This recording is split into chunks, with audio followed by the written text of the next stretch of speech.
Welcome everyone. Have you ever thought about how much valuable data we just throw away during AI training?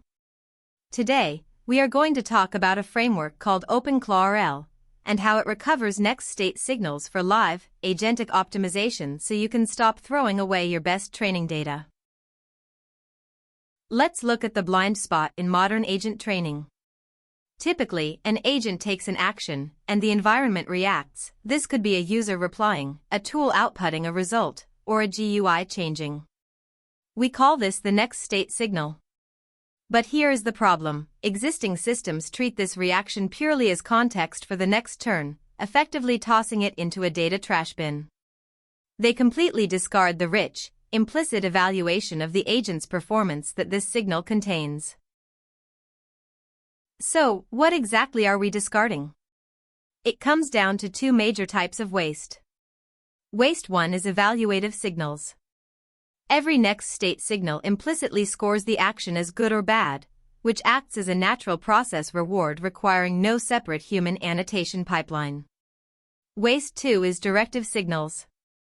Beyond just giving a score, users or error traces explicitly dictate how the action should change at the token level, like saying, "No, you should have checked the config file first." A simple scalar reward simply cannot capture this directional gradient. The beauty of OpenClaw-RL is its universality: one policy, every environment. Whether we are dealing with personal conversations, terminal executions, GUI interactions, software engineering tasks, or tool call traces, these are not separate training problems. They are universal interactions that can train the exact same policy within the exact same loop using the OpenClaw-RL infrastructure. To handle this, we built an asynchronous, zero-blocking loop. Built on the Slime framework, our system ensures that policy serving, rollout collection, reward judging, and weight updating all run as completely independent loops. This means the model can serve the very next live request while a process reward model judges the previous one, with absolutely zero interruption. Now, how do we refine these signals? Refinery Method 1 focuses on harvesting evaluative signals. We use binary RL, where a process reward model judges the next state signal via a majority vote. This method converts terse, implicit reactions, like a user simply re-asking a question or a script throwing an exit code, into dense, scalar process rewards of +1, -1, or 0. This provides broad gradient coverage across all turns. But what about those directive signals? That is where Refinery Method 2 comes in: Hindsight-Guided On-Policy Distillation, or OPD. Raw next state signals are often noisy and verbose. To solve this, our judge filter distills the raw signal into a concise, actionable instruction, which is then passed to the teacher prompt context window. We are essentially trading sample quantity for extreme signal quality.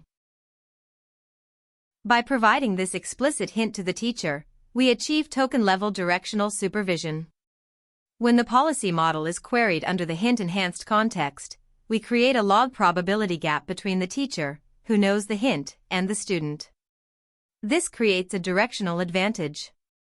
Unlike scalar rewards that push all generated tokens in the exact same direction, OPD provides surgical, per-token corrections, reinforcing the correct words and suppressing the wrong ones.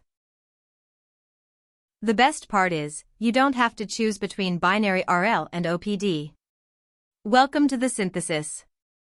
Because both methods share the exact same PPO loss structure, they are natively complementary. In our unified advantage equation, binary RL provides continuous baseline improvement on every single scored turn, while OPD layers on high-resolution, token-level corrections whenever explicit hints are available. Here is our signal topography at a glance. Binary RL gives us sequence-level scalar evaluative feedback across all scored turns, utilizing both implicit and explicit feedback. OPD gives us token-level directional feedback, but only on turns where explicit corrections are accepted. When combined, we get the best of both worlds: evaluative and directional feedback, mixed sequence and token-level advantages, functioning across all scored turns. And this is not just for personal assistants, we are scaling this to general agents. This includes terminal agents analyzing stat and exit codes, GUI agents tracking visual state diffs, SWE agents reading test verdicts, and tool call agents parsing return values and error traces. By hosting 128 parallel environments on cloud services, we produce a massive, dense stream of structured execution signals to train on. This scale shows exactly why process rewards are vital for agentic tasks. In long-horizon tasks like software engineering or GUI navigation, traditional outcome-only rewards leave the vast majority of intermediate turns completely unsupervised. The fix is simple. OpenClaw-RL integrates outcome-verifiable rewards with dense, turn-by-turn process rewards inferred entirely from live next state signals. The real-world results are remarkable, continuous improvement by simply existing. In our simulations, a base model scoring just 0.17 on personalization leaps to 0.76 in just 8 update steps using our combined method. The reality is that it requires only 36 normal, problem-solving interactions for an agent to noticeably shed its generic AI-like phrasing and completely adopt the user's explicit style. To wrap up, remember this: the engine is already running. Your deployed agents are already collecting the exact data they need to achieve mastery. OpenClaw-RL simply closes the loop, turning every conversation, error trace, and tool call into a continuous, zero-blocking evolution. Thank you for watching.